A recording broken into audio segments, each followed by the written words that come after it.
the Bay Area. I guess I could stick with some news about certain communities. The Bay Area has always been, what do they call it? A shithole? Just terrible. It's crime-ridden now, like no one's business. There's all kinds of gang violence going on up there. A lot of these street closures for, the donuts and the crashing and the whatever happen in the Bay Area. It seems to be that in L.A. It's a very California thing, I guess. So that happens in the Bay Area, Oakland, whatnot.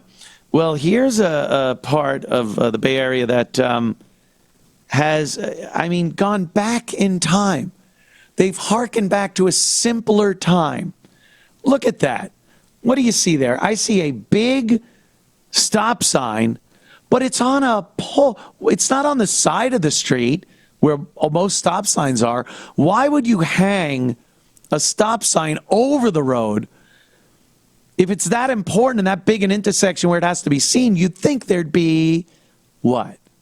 Anyone? Right, a traffic light. Very good.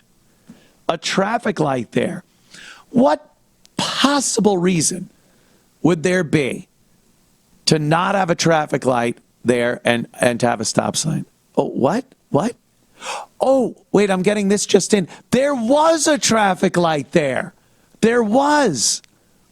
It had to be removed. Now, I can only imagine what, people couldn't see it? Something, it fell on the top of cars. Oh, people were stealing the copper wire that ran to it. Stealing the copper wire that ran to it. This is something that I have read about that has been happening in South Africa for quite some time now.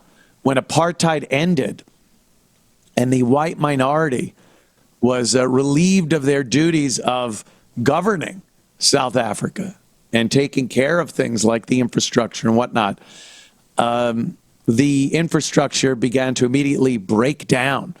And part of the reason it broke down was, instead of using this innovation and infrastructure as it was being used to bring water and electricity and roads to drive on and fuel and all the modern conveniences, they looked at it and said, hey, we could take that to the scrapyard and make a few bucks.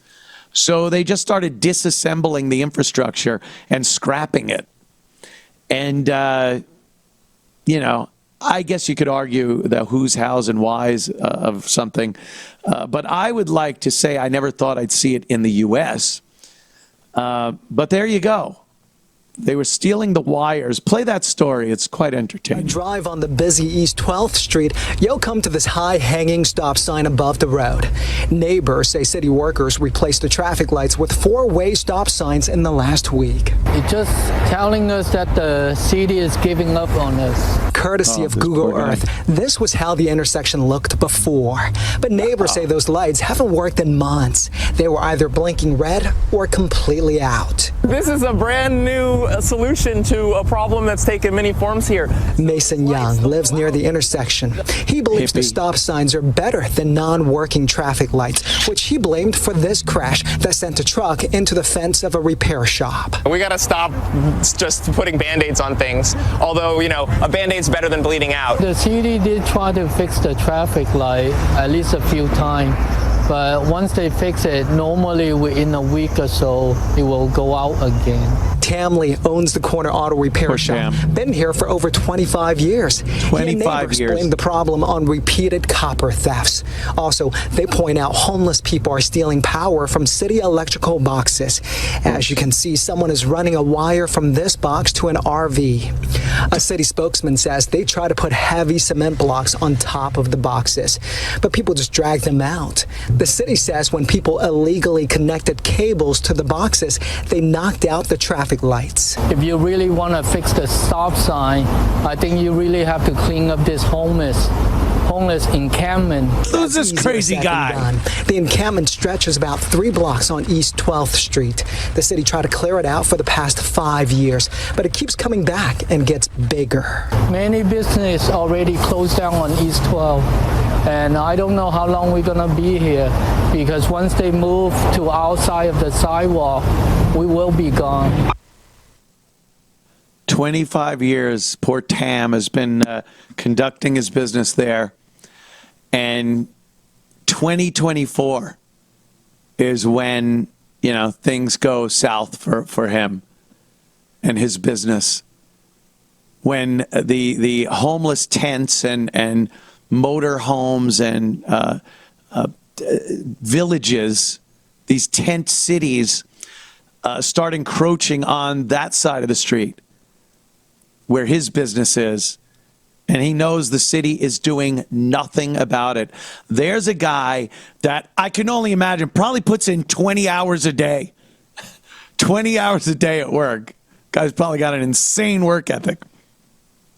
And what does that hard work get him?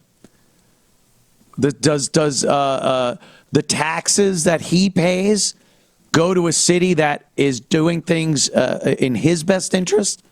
Huh? You think?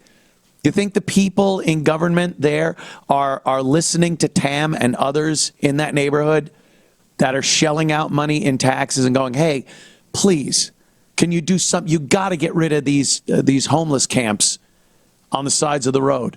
They're interfering with the actual infrastructure, the electricity, the water. All of our utilities are being affected by these homeless encampments. They've tried to get rid of them for 5 years. What trying is that? What method are they using that they failed to get rid of homeless camps for 5 fucking years? You're not trying hard enough. Oh, maybe they get rid of them, then they come back. Well, keep them from coming back. What are you doing?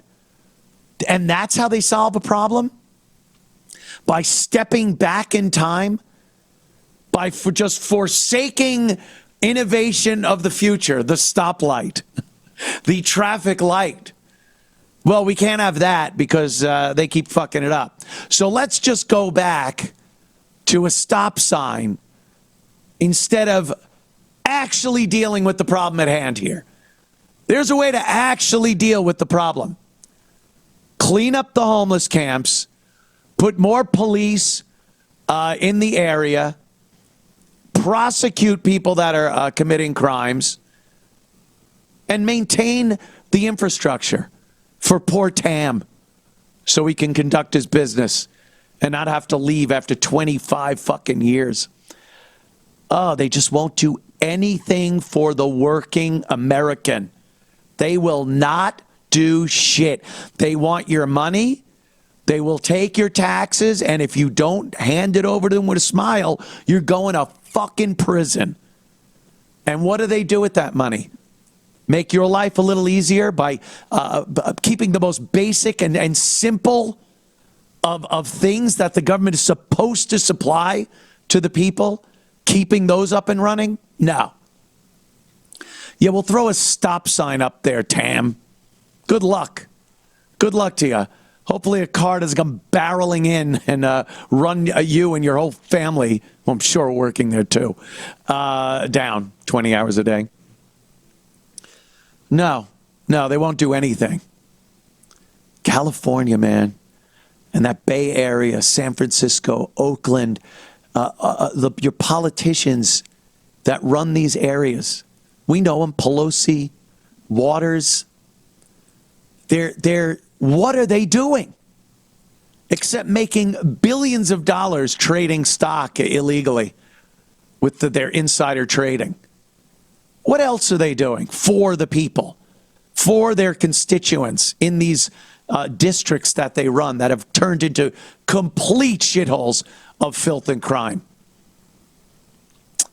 Making sure that whoever's still there working, like Tam, has to pay their taxes, guaranteed. And I'm sure they look at a business like Tam and say that he's not paying his fair share. I guarantee you that. Poor guy, not paying his fair share. So Yeah. It's fucking disgraceful. They get up, they bitch and complain and moan, they pander to groups, and and they do nothing for the real hardworking people in their areas.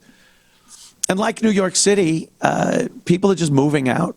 They're leaving San Francisco. It's way too expensive to live there, always has been, but at least you had something. There was something in the name of, you know, I do business in San Francisco. I do business in New York. I'm in Washington. I mean, you know, there are certain cities that have a clout to them. It gives your company a certain clout. Now, get the fuck out as quickly as possible. Move your business somewhere else and say goodbye to their insanely ridiculous solutions to the difficult problems in these cities. A stop sign or a traffic light was. How long do you think that traffic light was there? When do you think they went at that intersection from having just a stop sign to the installation of the first traffic light on that corner in that intersection? I can only hazard to guess it was 100 years ago. I bet 100 years ago they're like, well, here we are, the corner of wherever and wherever. Here we are with the installation of the first traffic light here at this corner. You know, they say someday every intersection will have traffic lights and flying cars will know when to stop. In the year 1980. And there it is. You roll to the future, people's impression, right on that day where someone's taking a picture of that traffic light going in with one of those boards with the gunpowder on it. Okay, hold on. And you're time traveler guy. You go back, you go, like, oh, nothing, it's nothing. Don't worry about it. It's a pack of cigarettes. It's my lucky strikes. Yeah, and then you go to somebody and go, what do you think? This traffic light, the technology right now, what technology do you think will be brought to this very corner in 2024? Oh, it would stun them. Like, I don't know. Let me take some more of my doctor-prescribed cocaine and I'll get back to you with that. Let me smack my wife around for not having breakfast on time. You know, it's 1924. It's 100 years ago. Things were probably a little different back then. But I'm sure the insane, futuristic, space age mindset back then would be like, 2024. And then to tell them, well, let me tell you what it's like. They had to take the light down and put a stop sign there because people were stealing the copper wire. And, what? Copper wire? Are they building all of the spaceships out of copper? No, see, it's the same shit. It's the same shit. Nothing's really changed. Oh, God. So terrible. What about pornography? Well, that's gotten crazy. Let me show you on my pack of cigarettes here. Let me show you on my pack of Lucky Strike. My goodness. Yep, my goodness indeed. 1924, man. I don't know, kids.